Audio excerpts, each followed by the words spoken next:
నివేదికల మొత్తం అధికారులను ఉరిదీయమని ఈరోజు వాళ్ళు నివేదికలు ఇచ్చింది. అంటే ఈరోజు ఏది పడితే అది కళ్ళు మూసుకొని చేస్తే ఏం జరుగుద్దో కాళేశ్వరం ఒక ఉదాహరణ. అందుకే శాఖలో మొదటి రోజు చేరబోతున్న మీకు రేపు భవిష్యత్తులో ఈ రాష్ట్రానికే బాధ్యత వహించే చీఫ్ ఇంజనీర్లుగా మీరు ఎదిగే అవకాశం ఉంది. మీరు కట్టే ప్రాజెక్టులు భవిష్యత్ తరాలకు మీరు అందించవలసిన బాధ్యత మీ మీద ఉన్నది.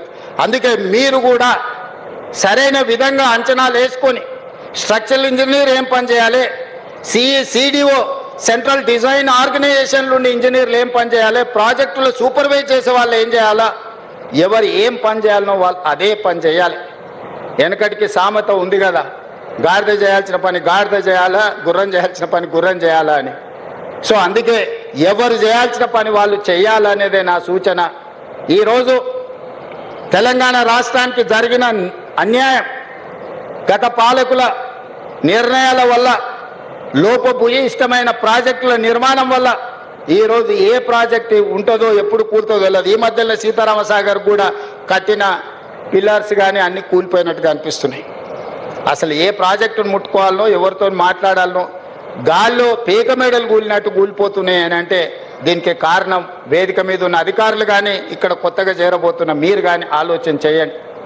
అందుకే ఉత్తమ్ కుమార్ రెడ్డి గారు ప్రతి ఒక్క ప్రాజెక్టును ప్రత్యక్షంగా వారే క్షేత్రస్థాయిలో పర్యటనకు వెళ్ళి ప్రతి ప్రాజెక్టును డీటెయిల్గా స్టడీ చేసి ఎక్స్పర్ట్స్ ఒపీనియన్ తీసుకొని ఈరోజు ముందుకు వెళ్తున్నాము. ఇవాళ అందుకే ఈ ప్రభుత్వం బాధ్యతతోని 75% పైబడిన ప్రాజెక్టులను తక్షణమే పూర్తి చేయాలని ఒక లక్ష్యం పెట్టుకొని ఈ ప్రాంతంలో ఉన్న ప్రాజెక్టులను, for example SLBC Srisailam left bank tunnel ఈ దేశంలోనే ఒక అద్భుతం. 44 కిలోమీటర్ల టన్నెల్ బోర్ మిషన్తోని ప్రపంచంలోనే లాంగెస్ట్ టన్నెల్ సాగునీటి ప్రాజెక్టులలో. అట్లాంటి అద్భుతమైన టన్నెల్ని కంబైన్డ్ స్టేట్లోనే దాదాపుగా 25-30 కిలోమీటర్లు కంప్లీట్ చేశారు. ఈ ప్రభుత్వం 10 సంవత్సరాలైనా 10 కిలోమీటర్ల టన్నెల్ తవ్వకపోవడం వల్ల మళ్ళీ ఉత్తమ్ కుమార్ రెడ్డి గారు ముఖ్యమంత్రిగా బాధ్యతలు చేపట్టినాకనే ఎస్ఎల్బిసిలో టన్నెల్ని మనం కదిలిస్తే 10 ఏళ్ల నుంచి కదలకుండా టన్నెల్ బోర్ మిషన్లు ఉండడంతో దాంట్లో నీరు బురద చేరుకొని ఒక్కసారిగా ప్రాజెక్ట్ కదలడంతో కుప్పగూలిపోయి 8 మందిని ఈరోజు బలి తీసుకునే పరిస్థితి వచ్చింది.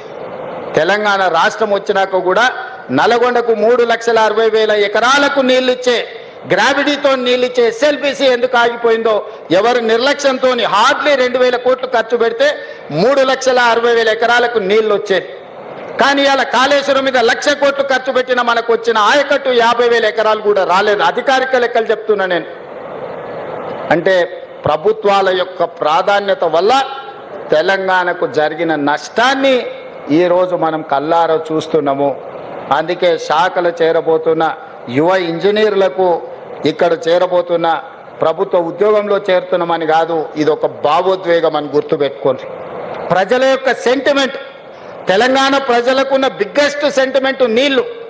ఈ నీళ్ళు అనే పదాన్ని మనం చాలా జాగ్రత్తగా వాడాలి. ఈ ప్రాజెక్టులను పూర్తి చెయ్యాలి. ప్రభుత్వం వైపు నుంచి సంపూర్ణంగా సహకరించి ఈరోజు నిజంగా సమయం వచ్చినప్పుడు ఖర్చు పెడతామంటే, నీళ్ళకు ఖర్చు పెడతామంటే నిధులకు షార్టేజ్ వచ్చింది. అయినా ఏదో ఒకటి ప్రయత్నం చేస్తాం. తప్పకుండా సాగునీటి ప్రాజెక్టులు ఏవైతే ఉన్నాయో ఎస్ఎల్బిసి కానీ, కల్వకుర్తి కానీ, పాలమూరు రంగారెడ్డి ఎత్తిపోతలు కానీ, భీమా నెట్టంపాటుతో పాటు సీతారామసాగర్ లాంటి ప్రాజెక్టులు కానీ, సమ్మక్క సారలక్క లాంటి ప్రాజెక్టులు, దేవాదుల ప్రాజెక్టులను మొదటి ప్రాధాన్యత కింద పెట్టుకొని పూర్తి చేస్తాము. దీనికి అందరూ సహకరించాల్సిందిగా ఈరోజు ఉద్యోగంలో చేరబోతున్న వాళ్ళందరినీ మళ్ళొక్కసారి మనస్ఫూర్తిగా అభినందిస్తున్నా. గతంలో 10 సంవత్సరాలు ఉమ్మడి రాష్ట్రంలో ఒక 10-15 సంవత్సరాలు, ప్రత్యేక తెలంగాణలో ఒక 10 సంవత్సరాలు నోటిఫికేషన్ల కోసం కొట్లాడింది. కానీ మా ప్రభుత్వం వచ్చినాక నోటిఫికేషన్లు ఇస్తే వద్దని అశోక్ నగర్ చౌరస్తాలలో విద్యార్థులు ధర్నా చేసే కాడికి వచ్చింది. ఎందుకంటే మా ప్రభుత్వం యొక్క ప్రాధాన్యత మా ఉద్యోగాలే కాదు, మీకు కూడా ఉద్యోగాలు ఇవ్వాలన్న లక్ష్యంతో ఈరోజు పనిచేసినాము. ఈ 14 నెలల్లో మీకు తెలుసు 60,000 ప్రభుత్వ ఉద్యోగ నియామకాలు చేపట్టి దేశంలోనే చరిత్ర సృష్టించినము.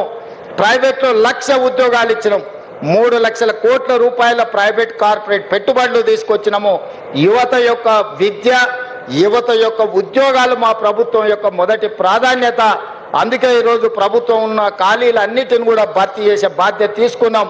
ఈరోజు గ్రూప్ 1లో కూడా 563 మంది గ్రూప్ 1 ఉద్యోగులకు ఈరోజు నియామక పత్రాలు ఇచ్చే సందర్భంలో కొంతమంది రాజకీయ ప్రేరేపితమైన పిటిషన్లు హైకోర్టులో వేసి ఉద్యోగ నియామకాలను అడ్డుకుంటున్నారు. 2011లో ఉమ్మడి రాష్ట్రంలో కిరణ్ కుమార్ రెడ్డి గారు నియామకాలు చేపడితే 15 సంవత్సరాలు గ్రూప్ 1 ఉద్యోగాల నియామకాలు చేపట్టలే. ఆనాడు పరీక్షలు నిర్వహిస్తే ప్రశ్న పత్రాలు జిరాక్స్ సెంటర్లలో అమ్ముకున్నారు. మేము వచ్చిన తర్వాత పకడ్బందీగా 560